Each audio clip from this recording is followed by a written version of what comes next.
Mga kaibigan, isa ba kayo sa nagsiselebrate o nagdiriwang ng Kapaskuhan tuwing December? Well, kung isa kayo sa kasama doon sa nagdiriwang ng Kapaskuhan, ibibigay ko sa inyo ang reason o ang dahilan kung bakit dapat natin i-celebrate o ipagdiwang ang Kapaskuhan.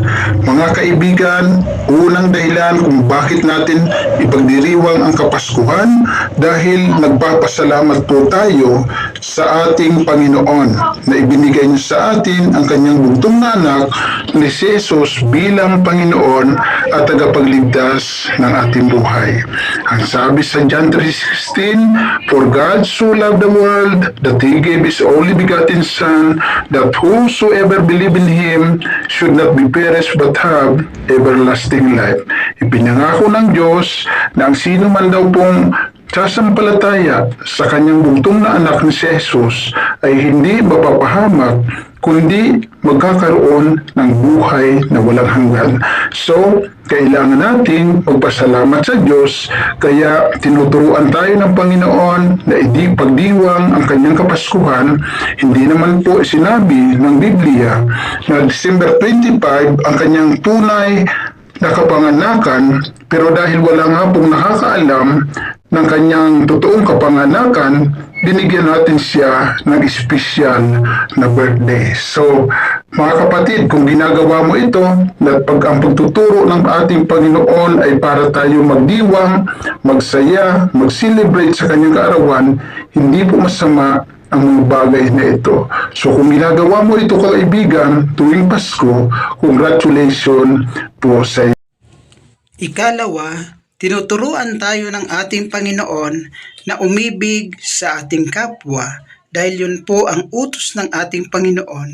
Love your God with all your heart, with all your soul, and with all your strength, and love your neighbor as you love yourself. Minahal tayo ng Panginoong Diyos na walang kondisyon. Minahal tayo ng Panginoong Diyos ng kahit sino tayo. Therefore, kailangan din nating magmahal sa ating kapwa. So mga kaibigan, kung ginagawa nyo ang mga bagay na ito, congratulations uli sa inyo.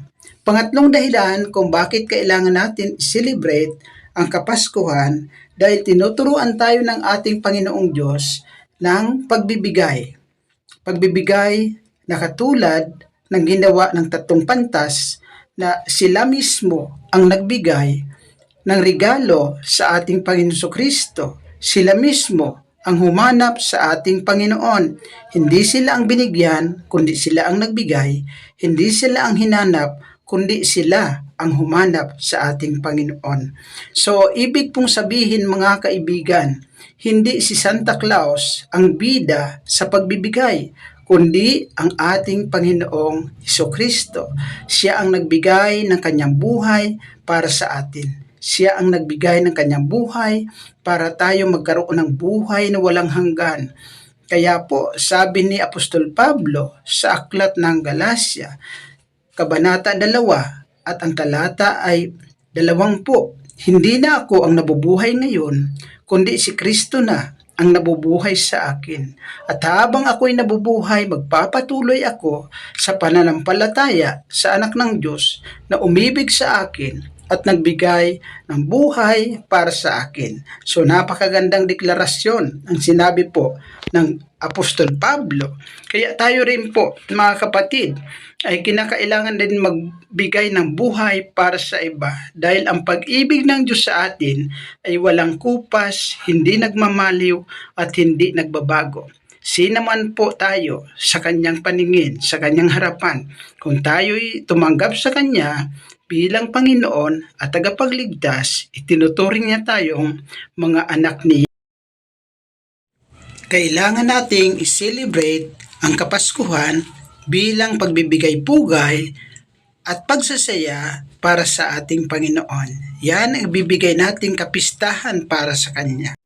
Recap na lang po tayo mga kapatid, kaya tayo nag-celebrate o nagdiriwang ng Pasko upang, number 1, upang magpasalamat tayo sa ating Panginoong Diyos. Ikalawa, upang ipakita natin ang ating pag-ibig sa kapwa dahil tayo man din ay inibig ng Diyos ng walang kondisyon. At ikatlo, upang turuan tayo ng Diyos na magbigay para sa iba dahil ang Panginoon mismo ang nagbigay ng kanyang buhay para sa atin lahat. So mga kapatid, kung nagustuhan ninyo ang ganitong uri ng video, ang ganitong uri ng content, pakiusap ko naman po na isubscribe ninyo ang aking channel at i-click ninyo ang bell button para ma-notify kayo at lagi nyong mapanood ang mga video pa na ipapakita ko para sa inyo. Maraming salamat po.